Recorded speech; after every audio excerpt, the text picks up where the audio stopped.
हमारी, ये मैदान है हमारा, ये अरमान हमारे, ये हौसला हमारा, ये पहचान हमारी, ये साहस हमारा, ये जिद है हमारी, सारा जहां हमारा, उड़ने की ये हमारी, खुला आकाश हमारा, ये उड़ान है हमारी, ये आसमां हमारा।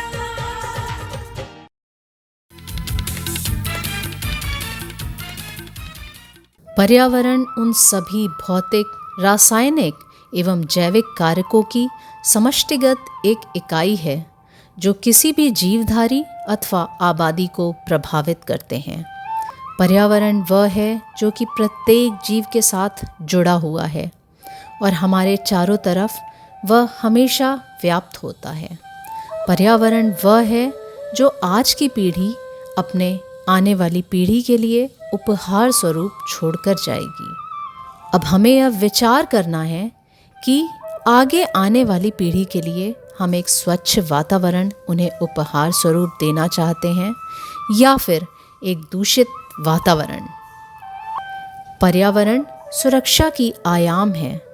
क्षितिजल पावक गगन समीरा, वायु उर्वरा, भूमि, स्वच्छ जल, ये सभी मिलकर एक स्वच्छ वातावरण का निर्माण करते हैं।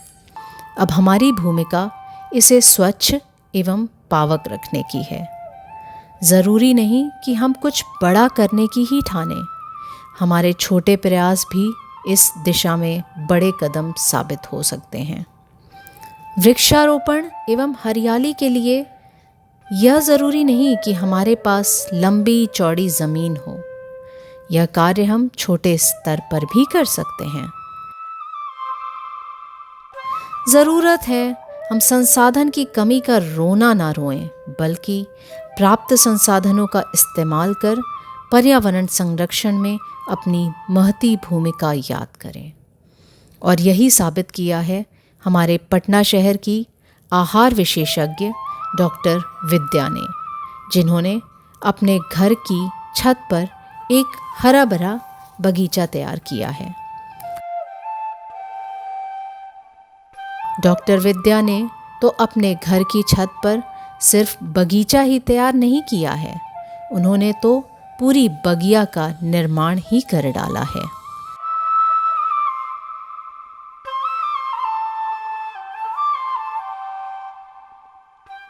उनके छत पर सब्जी आदि की खेती भी होती है, मतलब स्वच्छ एवं स्वादिष्ट बोई ऑर्गेनिक सब्जी। एक तीर से दो शिकार। पर्यावरण भी स्वच्छ, शरीर भी और स्वास्थ्य भी। डॉक्टर विद्या ना ही सिर्फ एक पर्यावरणिस्ट हैं, बल्कि एक सफल आहार विशेषज्ञ भी। स्वस्थ शरीर तो मन स्वस्थ। अपने ही घर पर ऐसे स्वच्छ वातावरण में डॉक्टर विद्या योग भी करती हैं। विचार कीजिए, बाहर की भीड़ से दूर अपने ही घर के स्वच्छ एवं शांत वातावरण में किए गए यौगिक कार्य कितना असरदार एवं सुकूनदायक होगा। नमस्कार, मैं ऋतु जायसवाल स्वागत करती हूँ आपका आपके बेहद ही खास कार्यक्रम खुला आकाश में। हम भोजन के बिना भी रह सकते हैं, खाने के बिना भी जिंदा रह सकते हैं कुछ समय, लेकिन यदि बात ऑक्सीजन की हो तो हम शायद 5 मिनट से ज़्यादा सर्वाइव नहीं कर सकते। कहाँ से आता है ये ऑक्सीजन? जी हाँ, हमारी प्रकृति हमें सिर्फ और सिर्फ दे रही है और हम शहरीकरण के नाम पे प्रकृति से सिर्फ लेते चले जा रहे हैं और इसका नतीजा ये हो रहा है कि हम अपने पास हर तरफ पर्यावरण से जुड़ी हुई बहुत सी समस्याओं का सामना कर रहे हैं। और अगर बात की जाए कि ये बहुत बड़ी समस्या है तो ऐसा कोई ख़ास बात नहीं है। अगर हर एक नागरिक अपनी जिम्मेदारी उठा ले, जैसे अगर हम लोग बर्थडेज़ और एनिवर्सरीज़ को इतना स्पेशल बनाने के लिए बहुत पैसे खर्च कर देते हैं और उसमें हमारा पूरा ध्यान पूरा दिन निकल जाता है, लेकिन अगर उसी स्पेशल डेज़ पे हम लोगों ने सोच लिया कि हमें 2-2 वृक्ष लगाना है, तो सोचिए 140 करोड़ की आबादी है तो 280 करोड़ पेड़ तो अपने आप ही लग जाएगा और ये समस्या खुद ब खुद सुधर जाएगी। तो आज इसी विषय पर हम चर्चा करेंगे और ये इसी विषय को लेकर जिनकी बात मैं करने जा रही हूँ, डॉक्टर विद्या, इन्होंने अपने घर को ही पूरा स्वर्ग बना के रखा है। अपने चारों तरफ हरियाली, इस जगह में कौन सी चीज़ ऐसी है जिसको हम लोग इमेजिन नहीं कर सकते हैं। हर पेड़ को उगाया हुआ है, ऑर्गेनिक सब्जियां उगाई हुई हैं, चिड़िया के लिए घोंसला है, झरने हैं, प्रकृति के इतना नज़दीक ले आती हैं ये हमें। ताजगी भरी हवा में गहरी सांस लेना हमारे फेफड़ों को साफ करता है और शुद्ध ऑक्सीजन की आपूर्ति करता है। इसी दिशा में आगे बढ़ते हुए डॉक्टर विद्या ने अपने ही बगीचे में अंगूर, अंजीर, नींबू, अमरूद, आम, लीची, पपीता, चीकू, गन्ना, करेला, नेनुआ, भिंडी, बीन्स, पालक, मिर्च, पुदीना, कड़ी पत्ता आदि पेड़ लगा रखे हैं, जिससे स्वास्थ्य भी अच्छा हो और पर्यावरण भी। पक्षी हमारे जीवन का अभिन्न हिस्सा हैं। वे न केवल हमारे पर्यावरण को संतुलित रखते हैं, बल्कि हमारे जीवन को सुंदर और आनंदमय भी बनाते हैं। हमें उनके संरक्षण और सुरक्षा के लिए हर संभव प्रयास करना चाहिए और वही डॉक्टर विद्या ने कर दिखाया। इस सब के साथ उन्होंने अपने बगीचे में घोंसला एवं पक्षियों के खाने पीने की पूरी व्यवस्था कर रखी है, ताकि हमारी आने वाली पीढ़ी को भी उस सुंदरता एवं ध्वनि का आनंद मिल सके। झरना प्रकृति की अद्भुत सुंदरता है, जो अपने अद्भुत दृश्य और शांत वातावरण के लिए जाना जाता है। झरने के पास बैठने मात्र से शांति एवं ताजगी का अनुभव होता है, इसलिए इन्होंने एक छोटा सा झरना भी बना रखा है। सौर पैनल ऊर्जा को स्वच्छ एवं स्थायी स्रोत प्रदान करते हैं और ये कदम डॉक्टर विद्या ने उठाया। साथ ही जकूज़ी भी बना रखा है और यदि रात में इनके बगीचे में जगमगाती लाइट्स के साथ बैठने का नज़ारा ही अलग दिखता है। अपने घर को इन्होंने स्वर्ग बना रखा है, ये कहना अतिशयोक्ति नहीं होगा। पर्यावरण सुरक्षा अपनाना न केवल एक समझदारी भरा कदम है, बल्कि हमारी जिम्मेदारी भी है। यह हमें और हमारी आने वाली पीढ़ियों को एक स्वच्छ एवं सुरक्षित वातावरण प्रदान करेगा। तो आइए अब हम लोग डॉक्टर विद्या से मिलते हैं और उनका स्वागत करते हैं। विद्या जी, आप एक डाइटिशियन होने के साथ साथ इतने अच्छी तरीके से, मतलब जो मैं आपके इस स्वर्ग को अगर बोलूँ देख रही हूँ, इतना सुकून दे रहा है, चारों तरफ हरियाली। बहुत मेहनत मांगती हैं ये सारी चीज़ें, लेकिन हाँ, शौक़ को ज़िंदा रखना है। मैं सबसे पहले तो जानना चाहूँगी, ये शौक़ आपको कहाँ से आया? बिल्कुल बचपन से ही शौक़ था कि जो भी पहले हम लोग छोटे थे तो प्लांट्स जो है वो पॉट में लगाते थे, है ना। लेकिन जैसे फिर मौका मिला और ये छत हमने डेवलप किया, तो पहले से प्लान था कि हम लोग यहाँ पे थोड़ा अच्छी तरीके से करेंगे, जो वाकई जिसमें बहुत सारे डिफरेंट टाइप्स ऑफ प्लांट्स जो हैं वो हम लोग यहाँ लगाएंगे। मैं चाहूँगी हमारे जो भी व्यूअर्स अभी देख रहे हों और ये देखने के बाद उनके मन में भी ये ख्याल आए कि कहीं ऐसा तो नहीं है कि टॉप फ्लोर पे करने से नीचे सीलन आ जाएगी। तो मेरे ख्याल से आप उसी का जवाब देने जा रहे हैं। प्लीज़ आप इसको ध्यान से सुने और उसको डिटेल में बताएं आप थोड़ा। मैंने देखा जब तेरी नजरों के थ्रू, कभी 101 कभी 102। अब डीडी बिहार पर मजा ली सदाबहार हिंदी फिल्मी गीतन के पहला, दूसरा और पांचवा सोमवार, मंगलवार, बृहस्पतिवार, शुक्रवार, शनिवार और रविवार शाम 7:30 बजे देखिए चित्रहार सिर्फ डीडी बिहार पर।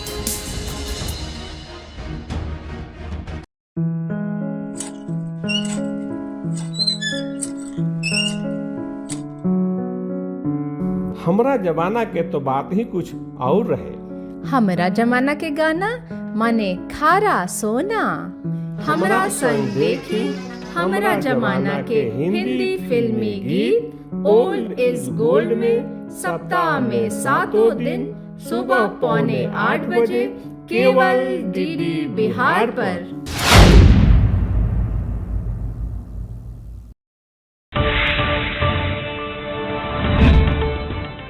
विद्या जी, जिस तरीके से इतना अंदर मुझे सुकून मिल रहा है, आप इस चीज़ को डेली एक्सपीरियंस करती होंगी, सुबह शाम जब भी मौका मिले।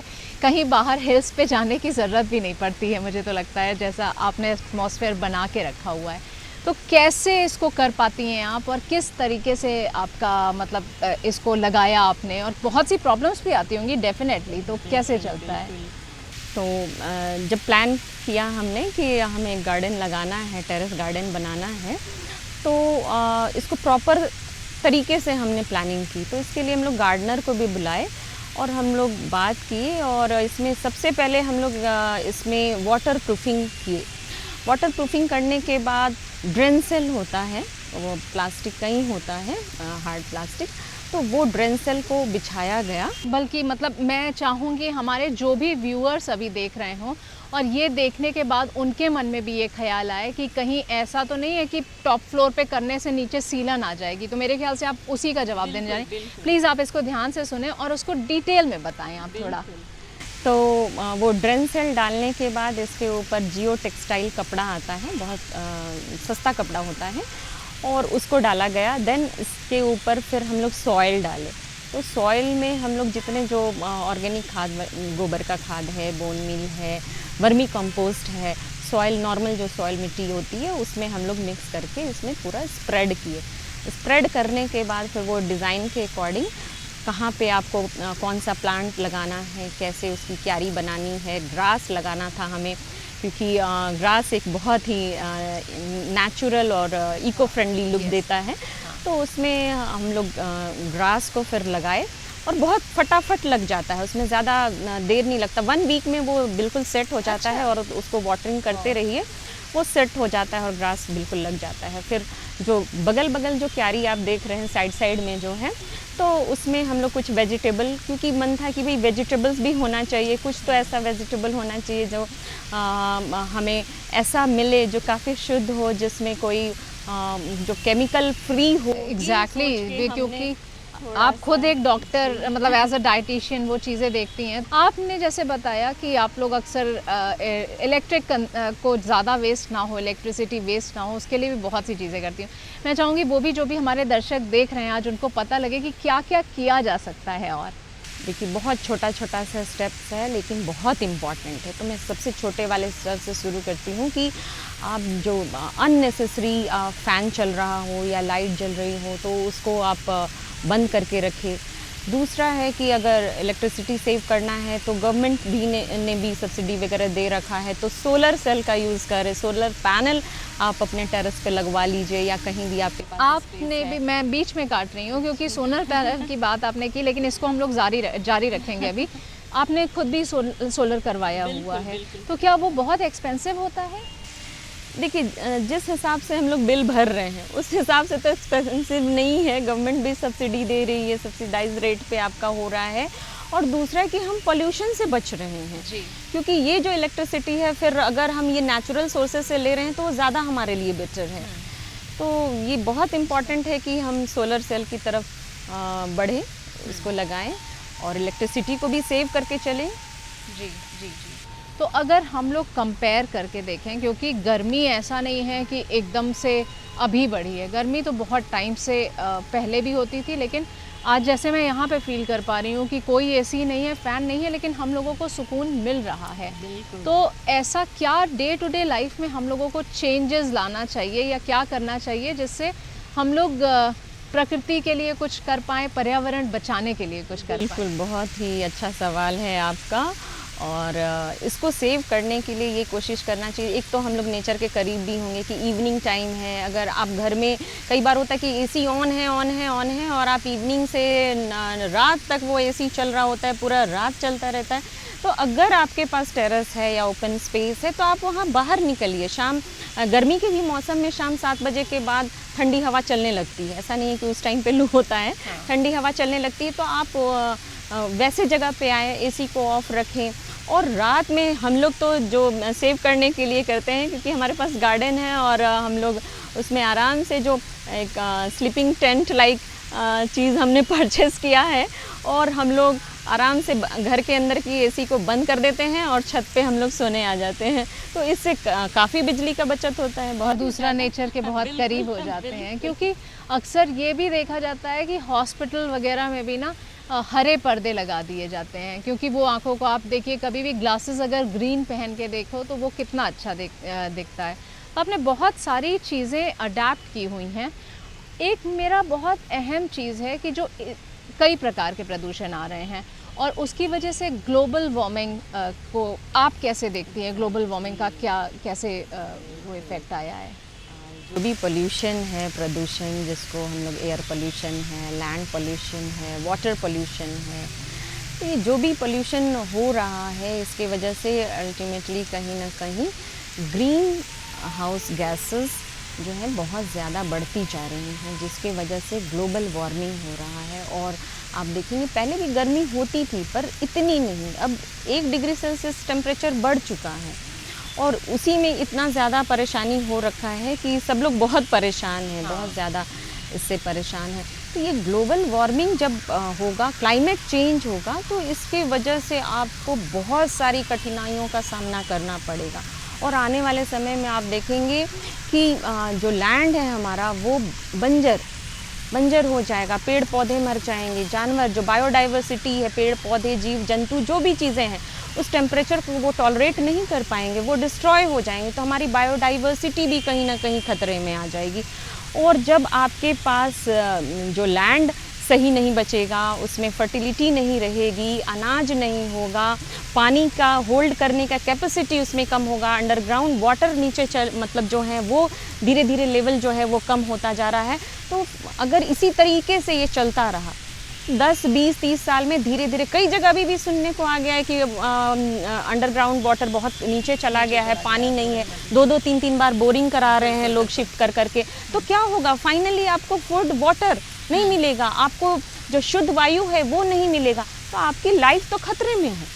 ये छोटी सी बात नहीं है, ये बहुत ही गंभीर समस्या है। तो अभी आपने डॉक्टर विद्या से बहुत सी चीज़ें सुनी और आपने जिस तरीके से इतने कम शब्दों में और इतने अच्छी तरीके से चीज़ों को समझा रही है, फिर भी मुझे और भी बहुत कुछ जानना है। पर उसके पहले एक छोटा सा ब्रेक लेते हैं और मिलते हैं इस ब्रेक के बाद। ये सब में विद्या जी खर्च मैं जानना चाहूँगी, क्योंकि आपका ये शो देख के बहुत से हमारे व्यूअर्स होंगे जो इंस्पायर हो रहे होंगे। तो क्या ये एक बहुत एक्सपेंसिव अफेयर है? मैंने देखा जब तेरी नजरों के थ्रू, कभी 101 कभी 102। अब डीडी बिहार पर मजा ली सदाबहार हिंदी फिल्मी गीतन के पहला, दूसरा और पांचवा सोमवार, मंगलवार, बृहस्पतिवार, शुक्रवार, शनिवार और रविवार शाम 7:30 बजे देखिए चित्रहार सिर्फ डीडी बिहार पर।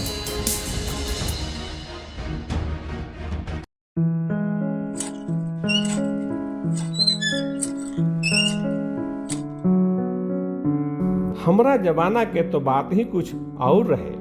हमरा जमाना के गाना माने खारा सोना। हमरा संग देखी हमरा जमाना के हिंदी फिल्मी गीत ओल्ड इज गोल्ड में सप्ताह में 7 दिन सुबह 7:45 बजे केवल डीडी बिहार पर।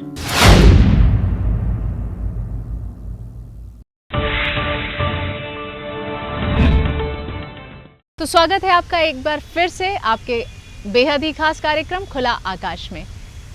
तो अभी तक हम प्रकृति, पर्यावरण को कैसे बचाया जाए इस पे बात कर रहे थे और डॉक्टर विद्या से बहुत सी चीज़ें जान रहे थे हम लोग। जब भी हम लोग प्रकृति की बात करते हैं तो झरने, हरियाली, भीड़ भाड़ से दूर और सबसे इम्पॉर्टेंट वो चिड़ियों की चहचहाहट, वो बहुत ही अच्छा लगता है। तो विद्या जी, मैं देख रही हूँ कि आपके यहाँ पे इतनी सी जगह में ही बहुत सारे घोंसले चिड़ियों ने बना के रखे हैं और आपने खुद बर्ड हाउस भी बना के रखा है। प्रकृति को एक बहुत बड़ा योगदान है। तो मैं चाहूँगी आप इसको भी बताएं कि कैसे क्या देखती हैं आप इसमें जब चिड़ियों को देखती हैं और उनका घोंसला। देखिए जो हमारा एनवायरनमेंट है, जो पर्यावरण है, वो 2 कंपोनेंट से बना हुआ है। तो जिसमें कि एक फिज़िकल कंपोनेंट है, एयर, वाटर, लैंड, और वहीं जहाँ बायोटिक कंपोनेंट, जहाँ पेड़ पौधा, चिड़ियाँ, लाइफ, ये लाइफ है। तो ऑब्वियसली कि जब आप पर्यावरण की हम बातें करते हैं और पेड़ पौधों की बातें करते हैं, वहाँ अगर बर्ड्स ना हो तो वो कुछ खाली सा हो जाता है। तो ऑब्वियसली जो हमारा बायोडाइवर्सिटी जो हमें उसको भी कंजर्व करना है, तो ये हम जो उनके लिए नेचुरल हैबिटाट ये लगा कर रखे हैं। तो हमारे यहाँ चिड़ियाँ भी जो है, बर्ड्स, बुलबुल, मैना, कई बार ये क्रो, ये सारे बर्ड्स आते रहते हैं, पिजन है वो आती रहती हैं। और इसमें आप देख सकते हैं जो ये बोगनविलिया का बुश है इसमें, और ये भी पीछे जो बुशेस हैं इसमें मैं जो बुलबुल है वो अपना घोंसला बनाती है और अंडे देती है। फिर उसमें से छोटे छोटे उनके बच्चे निकलते हैं और उनकी जो चहचहाहट है जो उनकी वो काफ़ी सुरीली, काफ़ी मधुर होती है। और उनका सारा वो एक लाइफ प्रोसेस हमें देखने को मिलता है, सीखने को मिलता है। तो ये बहुत ही सूदिंग होता है। तो ये सब में विद्या जी खर्च मैं जानना चाहूँगी, क्योंकि आपका ये शो देख के बहुत से हमारे व्यूअर्स होंगे जो इंस्पायर हो रहे होंगे। तो क्या ये एक बहुत एक्सपेंसिव अफेयर है? ये डिपेंड करता है कि आप किस तरीके से उसको लगा रहे हैं, कैसे मेंटेन कर रहे हैं। तो हमने कोशिश किया हुआ है कि ज़्यादातर जो नेचुरल चीज़ें हैं उसको हम लोग इसमें यूज़ किए हैं। तो ऑब्वियसली जो नेचर सॉइल है, गोबर है, ये सब में तो थोड़ा हम लोग इसको परचेज़ करके ही लाते हैं ऑब्वियसली टेरेस के लिए। तो इसमें थोड़ा सा तो एक्सपेंसिव हो ही जाता है। फिर आप जब बहुत बड़ा गार्डन का सेटअप करते हैं तो आपको हेल्पर की भी ज़रूरत पड़ती है, माली की भी ज़रूरत पड़ती है। तो 1 घंटे अगर माली ने ध्यान दिया है तो आपको 3-4 घंटे मॉर्निंग इवनिंग आपको खुद ही देखना होता है। तो टाइम इसमें हमें स्पेंड करना पड़ता है और मनी भी थोड़ा सा तो लगता ही है। मैं ये तो बिल्कुल नहीं कह सकती कि बिल्कुल नहीं लगता, लेकिन हाँ, हम बहुत चीज़ आप देख रहे हैं कि प्लास्टिक के जो पॉट हैं उसको यूज़ ना करके हमने मिट्टी का किया हुआ है। और जो डेकोरेशन भी है बहुत सिंपल है, बहुत ज़्यादा एक्सपेंसिव टाइल्स वगैरह नहीं लगाया हुआ है। तो इससे आप थोड़ा सा कॉस्ट कट भी कर सकती हैं और इको फ्रेंडली लुक हम लोग दिए हुए हैं। नहीं तो कई जगह आप देखेंगे कि हर जगह ग्रेनाइट ही लगा हुआ है, उसका सेक्शन, उसका बॉक्स लोग लगा रहे हैं। तो हम लोग इसको सिंपल जो ब्रिक है हमारे पास उसको लेकर हमने उसको किया हुआ है। जैसा कि आपने बताया कि ये आपके अकेले की बस की बात नहीं है। किसी भी चीज़ में जब तक फैमिली का सपोर्ट ना हो तब तक हम लोग किसी भी काम को नहीं कर पाते हैं। तो जैसा मैं समझ पा रही हूँ कि बिना आपके हस्बैंड के सपोर्ट के भी चीज़ें नहीं हो पाऊँगी। तो मैं चाहूँगी आपके husband mister Anupam ji, please आप भी हमारे साथ बैठें। और आप अनुपम जी, आपका बहुत बहुत स्वागत है। तो अनुपम जी, आपने जिस तरीके से इसको सजाया है, संवारा है और स्वर्ग जैसा रूप दिया है, डॉक्टर विद्या ने जैसा कि बताया कि ये उनके अकेले की बस की बात नहीं थी। तो सबसे पहले तो आपने हमें ज्वाइन किया, हमारे कार्यक्रम में आए, उसके लिए बहुत बहुत शुक्रिया। मैं चाहूँगी आप हमारे दर्शकों को बताएं कि आप इसका मेंटेनेंस, क्योंकि आप खुद एक बहुत बिजी पर्सनालिटी हैं, तो इसका मेंटेनेंस कैसे करते हैं और क्या क्या चीज़ों की वजह से आप इसको इतना सुंदर बना पाए? हम लोग की दिनचर्या सुबह गार्डन से शुरू होती है। सुबह हम लोग अर्ली उठते हैं तो सबसे पहले गार्डन का मुआयना करते हैं कि क्या रात में क्या घटना घटी है, यदि तूफान आया है या जो पुराने वीड्स, टूटे फूटे पत्ते हैं उनको निकाले जाते हैं। उसके बाद माली आ जाता है तो हम लोग उसमें खुदाई उदाई करके जो पुराने प्लांट्स निकालने हैं वो निकाले जाते हैं। फिर नए प्लांट्स लगते हैं, फिर वाटरिंग करते हैं। घास पर स्पेशल पानी की ज़रूरत होती है तो उसको डेली हम लोग पानी पटाते हैं। इस तरह हम लोग डेली उसको मेंटेन करते हैं। और आपने बताया कि यहाँ पे प्यूरीफाई का भी आपने सिस्टम, झरने के पीछे जैसा जो है वो फाउंटेन, तो वो प्यूरीफाई का सिस्टम क्या है? उसमें जो पानी का सिस्टम है, जो पानी स्टोर में है, वो फिर झरने में जाने से पहले रिसाइकिल होता है। फिल्टरेशन प्लांट लगा हुआ है, उसमें पानी उसके थ्रू होते हुए फिल्टर होते हुए ऊपर जाता है, फिर वो दोबारा रिसाइकिल होता है। ये कांस्टेंट प्रोसेस चलता रहता है। उसमें मॉनिटरिंग सिस्टम भी है जो बताता है कि आपका वाटर कंटेमिनेशन किस तरह का है। नॉर्मल होता है तो ग्रीन रहता है, इस तरह हम लोग उसको हमेशा मेंटेन रखते हैं। तो फाइनली आप लोग इस पानी को क्या प्लांट में डालने के लिए भी यूज़ कर पाते हैं? हाँ। कुछ उसका भी सिस्टम है? जी हाँ, उसका सिस्टम है कि ये पानी 3-4 दिन या 5 दिन पुराना हो जाता है तो फिर हम लोग उस पानी को इसी में पटाने के में इस्तेमाल करते हैं। डेली उसी का पानी का 2-3 दिन में हम लोग यूज कर लेते हैं, तो इस तरह फिर नया पानी उसमें रिसाइकिल हो जाता है, नया पानी आता है और पुराना पानी निकल जाता है। इस तरह हम लोग मेंटेन करते हैं। तो आप दोनों लोग मिलके एक खूबसूरत बगिया या यूँ कहें एक प्रकृति को बहुत बड़ा योगदान दे रहे हैं।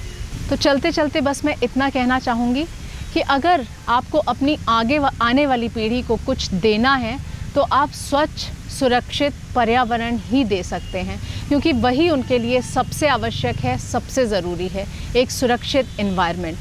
हमें करना क्या है, कम से कम बिजली जितना हो सके उसे बचाने की कोशिश करें। पेपर का यूज़ कम करें, हार्ड कॉपी अगर सॉफ्ट कॉपी से काम हो जा रहा है तो वही करें। जैसा विद्या जी ने बताया है, RRR रीयूज़ रिफ्यूज़, वो सारी चीज़ें भी करें। और उसके बाद जो सबसे ज़रूरी चीज़ें हैं, हमें कम से कम अपनी ज़रूरतों के हिसाब से चलना है। लग्जरीज़ के हिसाब से तो चाहे जितना भी हो जाए वो हमेशा कम रहेगा, लेकिन यदि हम सिर्फ अपनी ज़रूरत के हिसाब से चीज़ें खरीदेंगे तो अपने आप ही बहुत सी चीज़ों को बचाया जा सकता है। अगर आगे आने वाली पीढ़ी है प्यारी तो प्रकृति को बचाना है हम सबकी जिम्मेदारी। धन्यवाद। अगले अंक में फिर मुलाकात होगी, तब तक के लिए दीजिए मुझे इजाज़त। शुक्रिया।